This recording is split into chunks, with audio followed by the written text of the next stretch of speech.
Minasan, konnichiwa. Ketemu lagi bersama Kak Dias di mata kuliah Komunikasi Interpersonal yang kita sekarang sudah sampai di pertemuan 5. Dan di pertemuan ini kita akan membahas mengenai emosi. Oke, karena tadinya minggu ini pertemuannya akan bersifat masih offline, tapi kemudian kita jadi online, jadi tadinya saya hanya menyiapkan satu video aja gitu ya. Yang dimana itu adalah hal paling penting yang akan kita bahas di minggu ini. Nah, tapi sekarang saya akan tambahkan beberapa hal yang perlu saya jelaskan karena kita tidak lagi offline di minggu ini, melainkan menjadi online. Oke, saya akan share screen untuk PPT kita yang teman-teman sudah bisa download di Kolabor juga ya.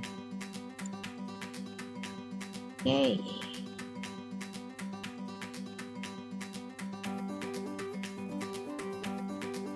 Oke, semoga teman-teman sudah bisa melihat slide-nya ya di sini. Nah, selain slide juga saya akan buka buku. Jadi nanti beberapa mungkin kita akan bolak-balik antara slide dan juga buku. Karena slide-nya saya buat sesederhana mungkin. Karena tadinya kan kita niatnya mau offline ya. Oke, untuk materi minggu ini di komunikasi interpersonal pertemuan 5, kita akan membahas mengenai emotions, yaitu feeling, thinking, and communicating. Oke. Minggu ini yang akan dipelajari adalah kita akan membahas dulu mengenai apa sih emosi. Kemudian di video kedua nanti ada hal-hal apa saja yang mempengaruhi emosi. Yang ketiga, guidelines atau cara untuk panduan untuk mengekspresikan emosi, dan yang keempat adalah managing emosi atau cara kita memanage emosi. Nah, semua materi ini seperti biasa saya ambil dari buku Looking Out, Looking In yang teman-teman juga sudah punya. Oke, nah ini adalah 5 capaian pembelajaran kita di minggu ini. Nanti teman-teman silakan dibaca sendiri aja capaian pembelajarannya seperti apa. Nah, jadi pastikan teman-teman sudah bisa mencapai hal-hal yang diminta di minggu ini ya. Nah, kalau kita ngomongin soal emosi, pasti selalu ada kaitannya atau kita sering mengaitkan emosi itu dengan perasaan. Apa yang kita rasakan. Padahal sebenarnya emosi itu tidak hanya fokus atau tidak hanya sekedar tidak sama dengan perasaan. Oke.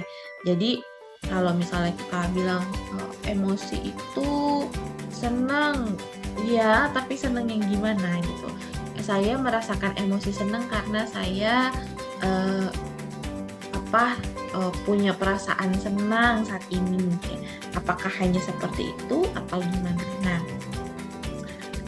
semoga sih teman-teman hari ini feelingnya baik ya, ngerasakan hal-hal yang baik. Jadi kita bisa membahas materi juga dengan baik dan lancar. Nah, kalau misalnya kita tadi balik lagi, apa sih emosi itu? Sebentar, saya punya mana nih? Ini aja kali ya. Oke. Apa sih emosi itu? Mungkin teman-teman sering ya ngedengar kata-kata annoy, terganggu, angry, marah, furious. Furious itu marah yang udah lebih ya, maksudnya dia marah banget. Kayak apakah itu konten? Kalau konten itu ya hidupnya tenang, happy atau ecstatic yang benar-benar luar biasa rasa bahagianya. Nah, sebenarnya emosi itu bukan cuma sekedar apa yang kita rasakan, tapi emosi itu juga ada physiological factors-nya. Apa itu physiological factors? Nah, teman-teman bisa baca di bukunya di halaman 141 ya. Di sini dibilang bahwa ketika seseorang punya emosi yang yang kuat sekali ya, ada perubahan juga di tubuhnya.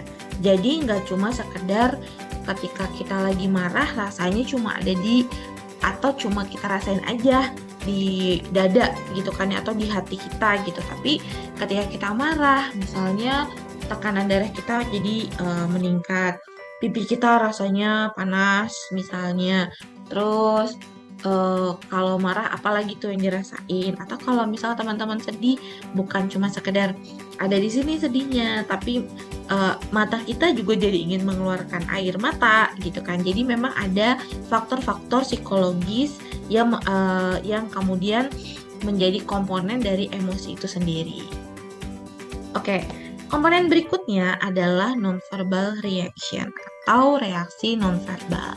Apa yang dimaksud dengan reaksi nonverbal? Oke.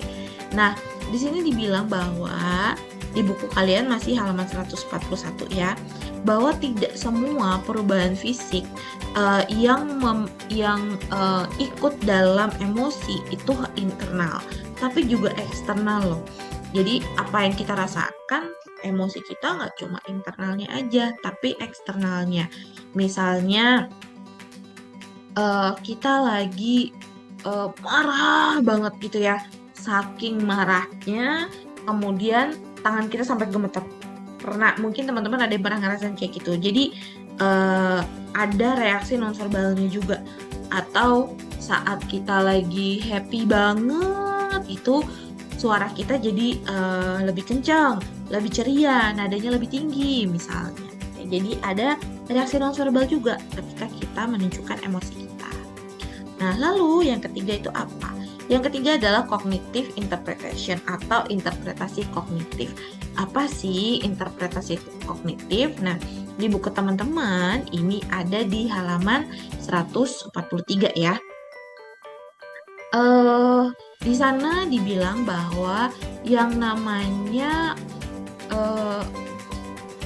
dalam banyak situasi, di sini dibilang ya, dalam banyak situasi pikiran kita sangat mempengaruhi, sangat punya peran yang penting dalam menentukan kondisi emosi kita.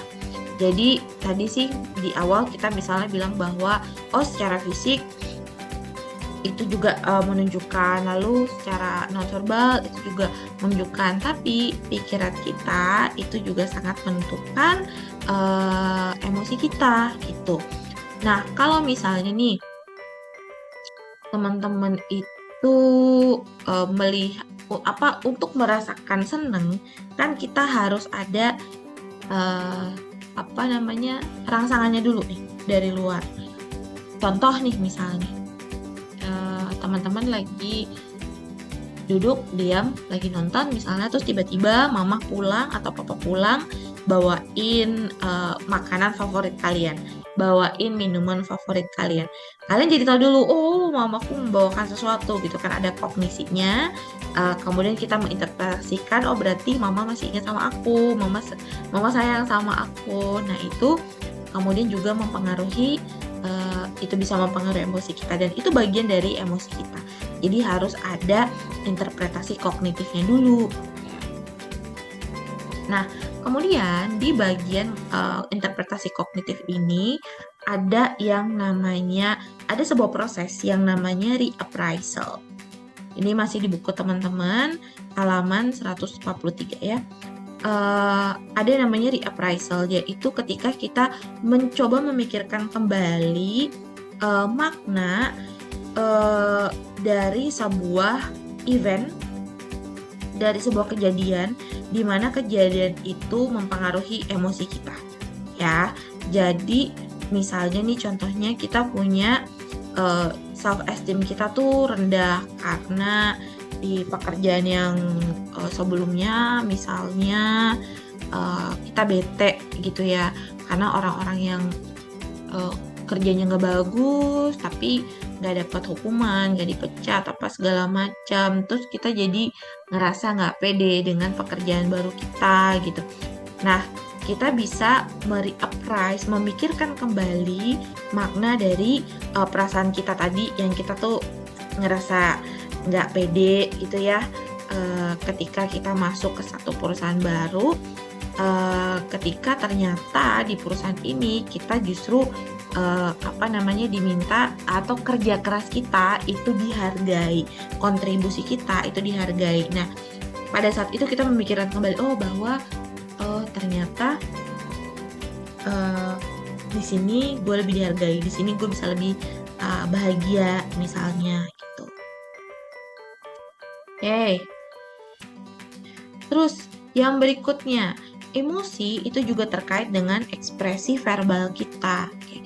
Ketika kita senang, ketika kita marah gitu kan, kita juga mungkin akan mengeluarkannya dalam bentuk ekspresi verbal. Kita bisa bilang, gue marah ya misalnya, atau tuh aku happy banget misalnya, aku kangen banget, atau gue nervous banget nih. Kita tetap mengeluarkan juga. Jadi yang namanya emosi itu sekali lagi bukan apa yang kita rasakan di dalam aja, tapi juga kalau kita ulang lagi, yaitu ada faktor fisik kita, lalu ada nonverbal reaksi nonverbal kita, ada interpretasi kognitif kita, dan juga ada ekspresi verbal kita. Nah, empat-empatnya ini adalah komponen dari emosi. Nah, kalau misalnya teman-teman punya